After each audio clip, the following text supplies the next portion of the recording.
Hi, പുതിയൊരു വീഡിയോയിലേക്ക് എല്ലാവർക്കും സ്വാഗതം. ഇന്ന് ഏറ്റവും എളുപ്പത്തിൽ തയ്യാറാക്കാവുന്ന ഒരു സലാഡാണ് നിർമ്മിക്കുന്നത്. ജാമ്പയ്ക്കയും നമ്മുടെ അടുക്കളയിൽ സുലഭമായി ലഭിക്കുന്ന ചേരുവകൾ ഉപയോഗിച്ച് വളരെ സ്വാദിഷ്ടമായ ജാമ്പയ്ക്ക സലാഡ് ഉണ്ടാക്കാം.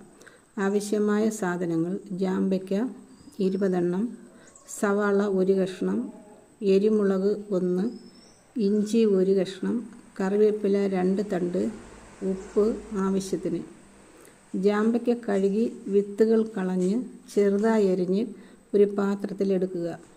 ഇഞ്ചി, മുളക്, സവാള ഇവ ചെറുതായി അരിഞ്ഞതും കറിവേപ്പില, ഉപ്പ് ഇവയും ചേർത്ത് കൈകൊണ്ട് നന്നായി അമർത്തി കുഴയ്ക്കുക.